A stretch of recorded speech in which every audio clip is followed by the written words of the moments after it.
Assad's ship is sinking. You have this change of government. You have this nobody now leading as Deputy Prime Minister Omar Galawanji. You have the bombing of the TV station, which you mentioned. And also, on Saturday, you have these 48 Iranians, curiously, landing and traveling around Damascus airport, the scene of heavy fighting, claiming that they were pilgrims, whereas I think most people believe they were actually members of the Revolutionary Guard. Again, this is a desperate attempt by Assad and his ally, Iran, to shore up a sinking ship. Jonathan Annette Young, the International Affairs Editor here. I just got a question for you. What do you think it will take at the end of the day to dislodge the Syrian leader?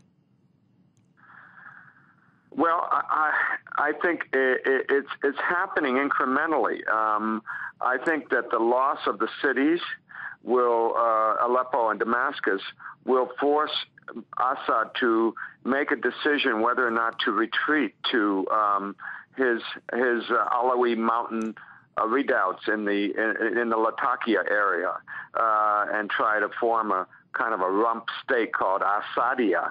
That would be a major blow to him, giving up, most of the country.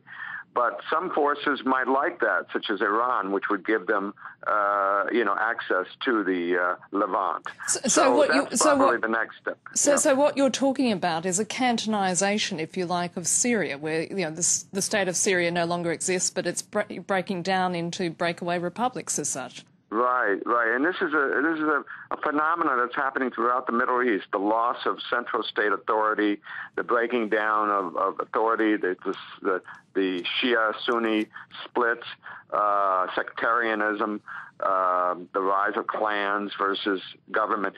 So I think this will be a graphic illustration of that larger trend.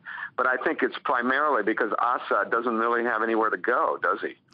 The other element in all this, of course, has been the fact, as Claire just pointed out, that his troops managed to regain control of Damascus. But part of the problem, however, has been that his troops accessing maintenance and supplies and new equipment.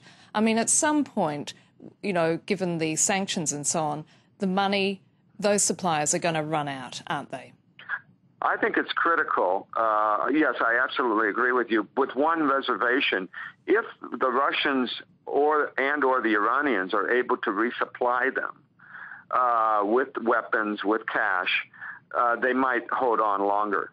So I think it's very important for these international sanctions that you mentioned to deter Iran and Russia from doing that. The voice of international public opinion should be loud and clear, which is, look, don't keep this guy, don't send him a lifeboat, don't save him because he's just going to kill more and more people.